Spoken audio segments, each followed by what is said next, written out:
Memorial north south school and কলেজে play গ্রুপের সকল শিক্ষার্থীকে শুভেচ্ছা ও স্বাগত। আমি প্লে গ্রুপের শ্রেণী শিক্ষক শারমিন সুলতানা শ্যামলী। ছোট্ট সোনামণিরা, আপনারা সবাই কেমন আছেন? এই করোনাকালীন সময়ে আশা করি সবাই বাসায় আছেন এবং সুস্থ আছেন। আমরা সবাই কি করব? পুষ্টিকর খাবার খাবো এবং ফলমূল খাবো। আমরা কেউ আইসক্রিম চকলেট খাবো না, তাই তো ছোট্ট সোনামণিরা? এই সময় আমরা কি করব? বাসায় থাকবো এবং সামনে আমাদের পরীক্ষা না, আমরা কিন্তু মনোযোগ সহকারে পড়াশোনা করব। করছি তো আমরা পড়াশোনা? আশা করি আমরা সবাই পড়াশোনা করছি, তাই না ছোট্ট সোনামণি? ছোট্ট সোনামণিরা, দেখুন তো আজকে সোমবার। আজকে আমাদের বিষয় ইংলিশ রাইম, বাংলা, ইংরেজি ও গণিত। চলুন আমরা ইংরেজি রাইমটা পড়ে নিই। আজকে ইংলিশ রাইমে কি আছে দেখুন তো, পুশিক্যাট। আমরা সবাই পুশিক্যাট রাইমটি একসাথে অভিনয় সহ আবৃত্তি করব। সবাই দাঁড়িয়ে যান তো, আমার সাথে সাথে সবাই একসাথে পুশিক্যাট রাইমটি আমরা করব। ঠিক তো? আচ্ছা, ওকে। এখন একসাথে শুরু করি। Pussycat, pussycat, where have you been? I have been to London to visit the Queen. Pussycat, pussycat, what did you there? I frightened a little mouse under the chair. ছোট্ট সোনামণিরা, আরেকবার করি তো? ঠিক আছে, আরেকবার শুরু করেন। Pussycat, pussycat, where have you been? I have been to London to visit the Queen. Pussycat, pussycat, what did you there? I frightened a little mouse under the chair. ছোট্ট সোনামণিরা, বাসায় সবাই প্র্যাকটিস করবেন তো?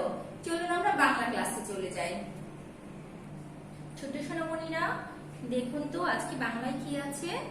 চলুন ও ব্যঞ্জন বর্ণটি মনের মতো করে রাঙিয়ে তুলি। আমরা ও ব্যঞ্জন বর্ণটি মনের মতো করে রাঙিয়ে তুলব। আজকে আমি লাল রংটা নিয়েছি, আপনারা চাইলে অন্য যে কোনো রং নিতে পারেন, কিন্তু অবশ্যই লক্ষ্য রাখবেন গাঢ় রংটা নেওয়ার চেষ্টা করবেন। আসুন আমরা একসাথে প্রথমে কি করব, বর্ডারটা করে নিব। বর্ডারটা করার সময় লক্ষ্য রাখবো রং দাগের বাইরে যাবে না। আস্তে আস্তে সুন্দরভাবে সময় নিয়ে রং করব। আমরা কেউ তাড়াহুড়া করব না, তাড়াহুড়া করলে রং দাগের বাইরে চলে যাওয়ার সম্ভাবনা থাকে। আস্তে আস্তে সুন্দরভাবে আমরা বর্ডারটা করে নিব এবং প্রয়োজন মতো আমরা বোর্ডটা ঘুরিয়ে নিব।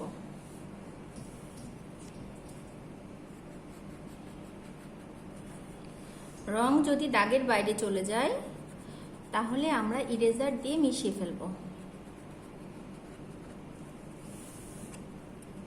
আস্তে আস্তে সুন্দরভাবে বর্ডারটা করে ফেলুন। করছেন তো ছোট্ট সোনামণিরা? রং করছেন তো? অবশ্যই রং না করতে শুরু করলে তাড়াতাড়ি বোর্ড নিয়ে, রং পেন্সিল নিয়ে বসে যান, শিট নিয়ে বসে যান। আস্তে আস্তে সুন্দরভাবে রং করছি। দেখি তো কে সুন্দরভাবে তাড়াতাড়ি করতে পারে, কিন্তু দাগের বাইরে যাওয়া যাবে না। প্রয়োজন মতো আমি বোর্ডটা ঘুরিয়ে ফেলছি।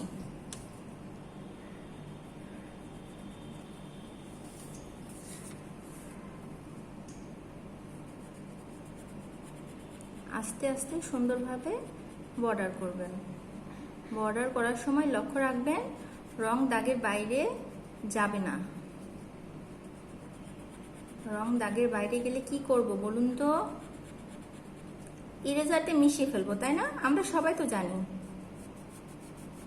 আস্তে আস্তে সুন্দরভাবে বর্ডার করব।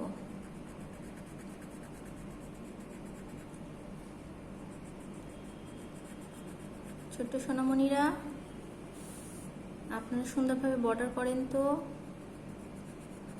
অবশ্যই আমার সাথে সাথে বর্ডারটা করবেন।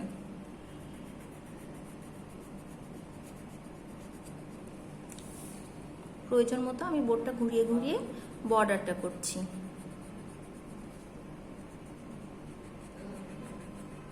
আস্তে আস্তে সুন্দরভাবে বর্ডার করতে হবে। দেখুন তো ছোট্ট সোনামণিরা, আমার আর অল্প একটু বাকি আছে। আস্তে আস্তে সুন্দরভাবে আপনারাও বর্ডারটা করেন। আমার এই যে বর্ডার করা শেষ। এখন আমি মাঝের অংশ রং করব। আপনারাও সুন্দরভাবে মাঝের অংশ রং করবেন। মাঝে রং করার সময় লক্ষ্য রাখতে হবে রঙের মাঝে সাদা ভাব থাকবে না, রং গাঢ় মসৃণ এবং ভরাট হবে। যতক্ষণ সাদা থাকবে ততক্ষণ আমরা রং করতেই থাকব, ততক্ষণ আমরা সাদা ভাবটা দূর করব, তাই না? রং করে করে সাদা ভাবটা নাই করে দেব। এই যে আস্তে আস্তে প্রয়োজন মতো বোর্ড ঘুরিয়ে রং করতে থাকব। আস্তে আস্তে রং করছেন তো আপনারা? রং করার সময় অবশ্যই লক্ষ্য রাখতে হবে রং দাগের বাইরে না যায়, রং গাঢ় মসৃণ এবং ভরাট হতে হবে। সুন্দরভাবে রং করতে থাকুন, বেশি তাড়াহুড়া করা যাবে না, তাহলে রং নষ্ট হয়ে যাবে। তো সময় নিয়ে আস্তে আস্তে করে রং করতে হবে। যতক্ষণ সাদা থাকবে ততক্ষণ আমরা রংটা করতে থাকব, সাদা ভাব থাকা যাবে না, মসৃণ করতে হবে রং।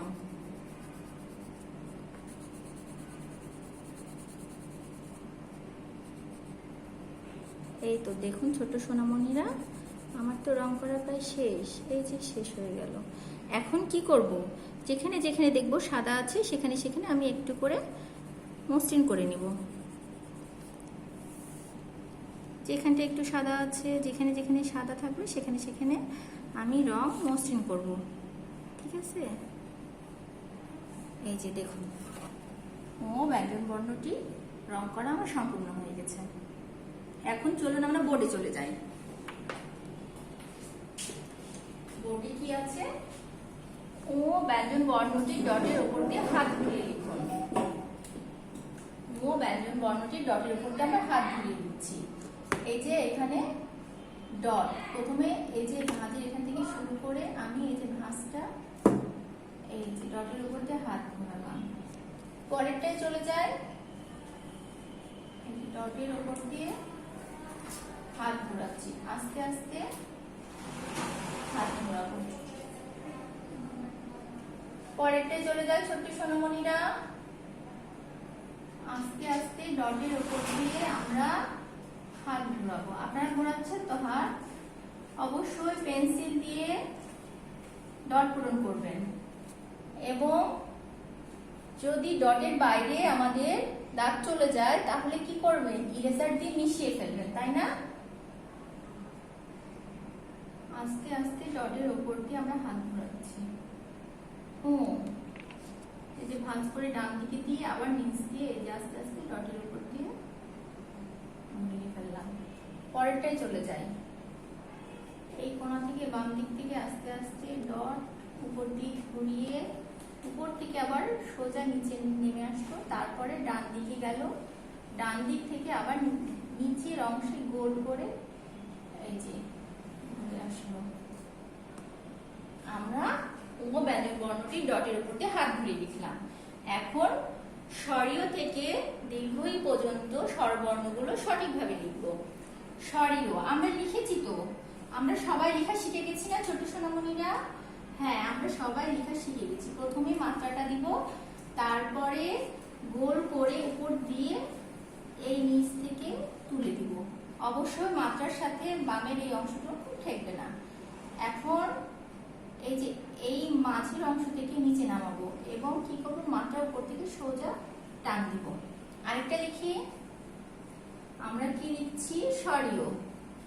আমরা সবাই লিখছি তো ছোট সোনামণিরা? অবশ্যই লিখছি। এখন স্বরিয়া লিখবো। স্বরিয়াটা স্বরীয়র মতো করে লিখবো, তাই না? আগে স্বরীয়র মতো করে লিখে ফেলি, গোল করে এইভাবে উপর থেকে আবার সোজা টান দিয়ে কি হবে বলুন তো? এই যে ডান অংশের এখান থেকে আমরা ভাঁজ করে নিচে নামাবো, তারপরে এই তো সোজা টান দিব উপর থেকে, দিয়ে মাত্রাটা কি করব? এখান থেকে এই যে সোজা টান, আমরা জানি তো না? আরেকটা লিখি, লিখুন তো আপনারা। স্বরিয়া। লিখছেন তো সবাই? সরিয়া আমরা তো লেখা শিখে গেছি, আমরা এখন পুনরায় প্র্যাকটিস করছি, তাই না? এখন রস্বই লিখব। প্রথমে মাত্রাটা দিয়ে নিব, তারপরে গোল অংশটুকু সরিয়র মতো অর্ধেক করে নিব, তারপরে কি করব, নিচের দিকে টান দিব, এই যে, তারপরে এই যে উড়ানিটা কোথা থেকে দিব, এই যে সোজা এখান থেকে। আরেকটা লিখি রস্বই। এখন দীর্ঘই লিখি। প্রথমে মাত্রাটা দিব, দেওয়ার পরে কি করব, সরিয়র মতো এরকম অর্ধেক করে নিব, দেখুন তো, এই, তারপরে এখান থেকে উপরে টান দিব, দিয়ে নিচের দিকে ভাঁজ দিয়ে দিব, পুরানিটা এই সোজাসুজি দিব। আরেকটা লিখি দীর্ঘই, এই সোজাসুজি উড়ানি। আমরা তাহলে কি করলাম, ও ব্যঞ্জন বর্ণটি ডটের উপর দিয়ে হাত ঘুরিয়ে লিখলাম, স্বরীয় স্বরিয়া রস্বই দীর্ঘই স্বরবর্ণগুলো লিখলাম। চলুন আমরা এখন ইংরেজি ক্লাসে চলে যাই। ছোট সোনামণিরা, ইংলিশে কি আছে দেখে নিই একটু। Let's memorize two words and their meaning with the letters from N to Q. চলুন N থেকে Q পর্যন্ত লেটারগুলো দিয়ে দুইটি করে ওয়ার্ড ও অর্থ মনে করে বলি। লাইক নেস্ট, নেস্ট অর্থ পাখির বাসা, N for nest, N for nest, nest অর্থ পাখির বাসা, N for net, net অর্থ জাল, N for nest, N for net, N for nest, N for net, nest অর্থ পাখির বাসা, net অর্থ জাল, O for owl, O for owl, owl অর্থ পেঁচা, owl অর্থ পেঁচা, O for onion, onion অর্থ পেঁয়াজ, O for owl, O for onion, owl অর্থ পেঁচা, onion অর্থ পেঁয়াজ, P for pear, P for pear, pear অর্থ নাশপাতি, P for peacock, P for peacock, peacock অর্থ ময়ূর, P for কি হলো, P for pear, P for peacock, P for pear, pear অর্থ নাশপাতি, P for peacock, peacock অর্থ ময়ূর, Q for quill, quill অর্থ পাখির পালক, Q for quilt, quilt অর্থ লেপ, Q for quill, Q for quilt, Q for quill, quill অর্থ পাখির পালক, Q for quilt, quilt অর্থ লেপ। এখন কি আছে দেখি তো, memorise three colours in English and Bengali, ইংরেজি ও বাংলায় তিনটি রঙের নাম মনে করে বলি। লাইক ভায়োলেট, ভায়োলেট অর্থ বেগুনি, ভায়োলেট অর্থ বেগুনি, পিঙ্ক, পিঙ্ক অর্থ গোলাপি, পিঙ্ক অর্থ গোলাপি, ব্রাউন, ব্রাউন অর্থ বাদামি, ব্রাউন অর্থ বাদামি। তাহলে ইংরেজিতে তিনটি রঙের নাম কি কি বলুন তো, আমার সাথে সাথে একসাথে বলবেন। Violet, pink, brown, violet, pink, brown. Violet অর্থ বেগুনি, পিঙ্ক অর্থ গোলাপি, ব্রাউন অর্থ বাদামি। ছোট্ট সোনামণিরা, বাসায় ভালো মতো পড়ছেন তো? অবশ্যই মনে করে পড়বেন, ঠিক আছে? এখন দেখি নিচের প্রশ্ন উত্তরগুলো মুখে মুখে বলি। কি আছে এক নম্বরে, what is the Bengali meaning of quill? What is the Bengali meaning of quill? কুইলের বাংলা অর্থ কি? কুইলের বাংলা অর্থ পাখির পালক। কুইলের বাংলা অর্থ কি? কুইলের বাংলা অর্থ পাখির পালক। দুই নম্বরে কি আছে, what is the previous letter of Q? What is the previous letter of Q? Q এর আগের লেটার কি? কিউ এর আগের লেটার পি। কিউ এর আগের লেটার কি? কিউ এর আগের লেটার পি। তিন নম্বরে কি আছে দেখি, what is the Bengali meaning of onion? What is the Bengali meaning of onion? অনিয়নের বাংলা অর্থ কি? অনিয়নের বাংলা অর্থ পেঁয়াজ। অনিয়নের বাংলা অর্থ পেঁয়াজ। ছোট্ট সোনামণিরা, এখন আমরা গণিত ক্লাসে চলে যাই। চলুন 1 থেকে 10 পর্যন্ত সংখ্যাগুলো মুখে মুখে বলি, সবাই আমার সাথে সাথে বলবেন। 1, 2, 3, 4, 5, 6, 7, 8, 9, 1 এর 0 10। সবাই আরেকবার বলুন তো আমার সাথে সাথে। 1, 2, 3, 4, 5, 6, 7,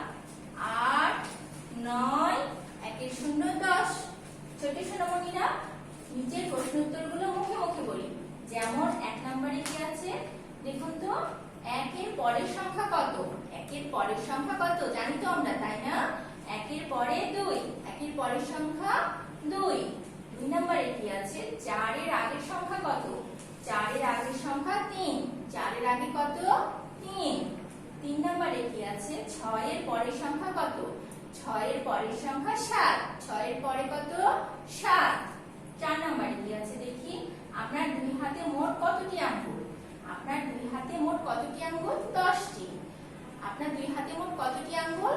10টি আঙ্গুল, তাই না? 5 নম্বরে কি আছে? নিচের ছবিগুলো গুনে কোনটি কম কোনটি বেশি তা বলুন। আসুন তো আমরা গুনি, দেখি তো কয়টি কয়টি আছে, এই বক্সে কয়টি আর এই বক্সে কয়টি। আচ্ছা, দেখি কার্টুনগুলো কয়টি করে আছে? 1 2 3 4 5 6। এখানে আছে 6টি। ওই বক্সে দেখি কতগুলো কার্টুন আছে? 1 2 3 4 5 6 7 8। তাহলে 6টি আছে আর 8টি আছে। তাহলে ছোট সোনামণি বলুন তো, 6 কম না বেশি? 6 কম আর 8 বেশি, তাই না? 6 তো কম আর 8 তো বেশি, তাই না ছোট সোনামণিরা? তাহলে এটা কম আর এটা বেশি, এটা কম আর এটা বেশি, তাই না? আমরা এমনি দেখেও তো বুঝতে পারছি এগুলো একটু কম কম আছে, এখানে একটু বেশি বেশি আছে, তাই তো? আমরা দেখেও তো বুঝতে পারছি, তাই না ছোট সোনামণিরা? ছোট্ট সোনামণিরা, আজকে যেগুলো ক্লাস করা হলো, যেগুলো পড়াশোনা করলেন, অবশ্যই ভালো মতো বাসায় প্র্যাকটিস করবেন। করবেন তো? আপনারা যদি পড়াশোনা না করেন আমার কিন্তু খুব মন খারাপ হয়। আমি অবশ্যই আম্মুদের কাছে শুনবো আপনারা পড়াশোনা করছেন কিনা, ঠিক আছে? আচ্ছা, আজকের মতো এ পর্যন্তই। আপনারা ভালো থাকেন, সুস্থ থাকেন এই কামনায়। আল্লাহ হাফেজ।